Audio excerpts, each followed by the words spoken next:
വിശുദ്ധ അന്തോണീസിന്റെ തീർത്ഥാടന കേന്ദ്രത്തിൽ മെയ് 14 നടക്കുന്ന ഊട്ടുതിരുനാളിന് ഒരുക്കമായുള്ള നവനാൾ ചൊവ്വ ആചരണം മെയ് 5 ചൊവ്വാഴ്ച ആരംഭിക്കും.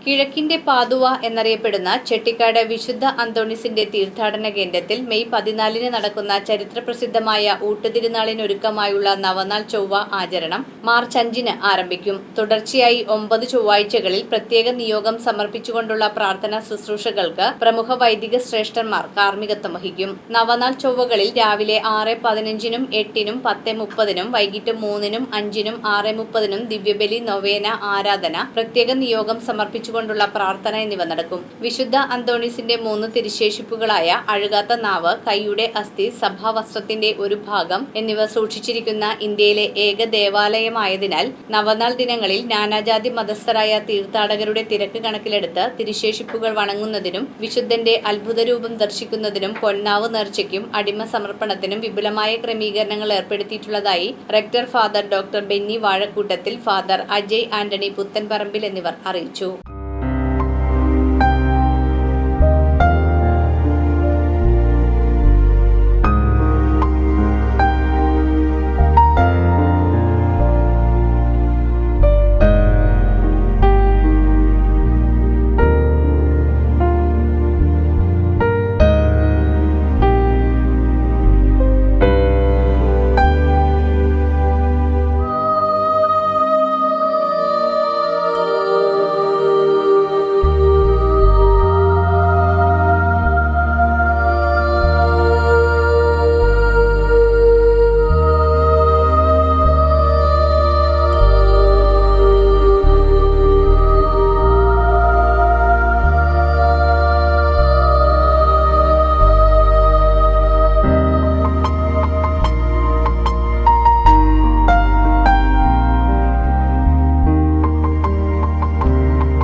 ക്രിസ്തുവിൽ പ്രിയമുള്ള സഹോദരി സഹോദരന്മാരെ, ചെട്ടിക്കാട് പള്ളിയിൽ നിന്നും ബെന്നീച്ചനാണ്.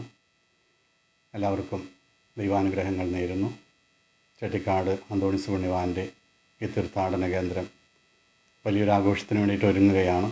മെയ് മാസം 14 സൗഖ്യദായകമായിട്ടുള്ള ഊട്ടുതിരുനാൾ മഹോത്സവം നമ്മൾ കൊണ്ടാടുന്നത്. മെയ് മാസം 7 ചൊവ്വാഴ്ച കൊടിയേറിയിട്ട് 14 ഊട്ടുതിരുനാൾ ആഘോഷിക്കുന്നു. നമുക്കറിയാവുന്നതുപോലെ ഒത്തിരിയേറെ പേര് പല സ്ഥലങ്ങളിൽ നിന്നും, കേരളത്തിൽ നിന്ന് മാത്രമല്ല കേരളത്തിലും പുറത്തു നിന്നുമൊക്കെ ഇവിടെ വന്ന് ആ സൗഖ്യദായകമായിട്ടുള്ള ഊട്ടുനേർച്ചയിൽ പങ്കെടുത്ത് സൗഖ്യം നേടി അനുഗ്രഹം നേടി തിരിച്ചു പോകാറുള്ളതാണ്. ഈ വർഷവും നിങ്ങളെല്ലാവരെയും ഈ ഒരു വലിയ ആഘോഷത്തിലേക്ക് സ്വാഗതം ചെയ്യുകയാണ്. തിരുനാളിന് ഒരുക്കമായിട്ട് നമ്മൾ നവനാൾ ചൊവ്വ ആചരണം വെച്ചിട്ടുണ്ട്. നാളെ 5-ാം തീയതി മാർച്ച് 5-ാം തീയതി ചൊവ്വാഴ്ച നവനാൾ ചൊവ്വ ആചരണം തുടങ്ങുകയാണ്. അപ്പോൾ വരുന്ന 9 ചൊവ്വാഴ്ചകളിൽ നമ്മൾ പ്രത്യേക നിയോഗങ്ങൾ സമർപ്പിച്ചുകൊണ്ട് പുണ്യവാനോട് പ്രാർത്ഥിക്കുന്നതാണ് നവനാൾ ചൊവ്വ ആചരണം. അതുപോലെ തന്നെ തിരുനാളിന് ഒരുക്കമായിട്ട് എല്ലാവരും പ്രത്യേകമായിട്ട് 3 നിയോഗങ്ങൾ സമർപ്പിച്ചുകൊണ്ട് പ്രാർത്ഥിക്കുവാനും ഞങ്ങൾ അഭ്യർത്ഥിച്ചിട്ടുണ്ട്. ഒത്തിരിയേറെ കൃപകൾ ദൈവത്തിൽ നിന്നും അന്തോണീസ് പുണ്യവാൻ വഴിയായിട്ട് ലഭിച്ചുകൊണ്ടിരിക്കുന്ന ഒരിടമാണ്. പുണ്യവാൻ്റെ സജീവമായ സാന്നിധ്യമുള്ള ഒരു സ്ഥലമാണ്. ആയതുകൊണ്ട് തന്നെ ഈ തിരുനാളിനോടനുബന്ധിച്ച് ഒത്തിരിയേറെ അത്ഭുതങ്ങളും അനുഗ്രഹങ്ങളും ഇവിടെ നടക്കും. ഒത്തിരിയേറെ പേര് വന്ന് പ്രാർത്ഥിക്കുന്നുണ്ട്. നിങ്ങളുടേതായിട്ടും 3 നിയോഗങ്ങളൊക്കെ സമർപ്പിച്ച് പ്രത്യേകിച്ച് പ്രാർത്ഥിക്കുക. അറിയാവുന്നതുപോലെ അന്തോണീസ് പുണ്യവാൻ്റെ 3 തിരുശേഷിപ്പുകളുള്ള ഏകദേവാലയമാണ് ഇത്. അതുപോലെ കിഴക്കിൻ്റെ പാതുക എന്നൊക്കെ അറിയപ്പെടുന്നത് പുണ്യവാൻ്റെ വലിയ ഒരു സാന്നിധ്യമുള്ളത് കൊണ്ടാണ്. പുണ്യവാൻ്റെ അഴുകാത്ത നാവിൻ്റെ ഒരു തിരുശേഷിപ്പ് ഇവിടെ, അത് വലിയൊരു അത്ഭുതത്തിന് സാക്ഷ്യമായിട്ട് നിലകൊള്ളുന്നു. ഒത്തിരി പേര് വന്ന് അതിനു മുമ്പിലൊന്ന് പ്രാർത്ഥിക്കുമ്പോൾ വലിയ കൃപകളൊക്കെ ലഭിക്കുന്നുണ്ട്. അതുപോലെ പുണ്യവാൻ്റെ സൗഖ്യത്തിൻ്റെ അത്ഭുത രൂപം നമ്മളെ ആൾത്താരയിൽ തൊട്ടടുത്തുകൊണ്ട് അവിടെയും ഒത്തിരിയേർക്ക് വലിയ അനുഭവങ്ങൾ ലഭിക്കുന്നുവെന്നൊക്കെ സാക്ഷ്യപ്പെടുത്തുന്നുണ്ട്.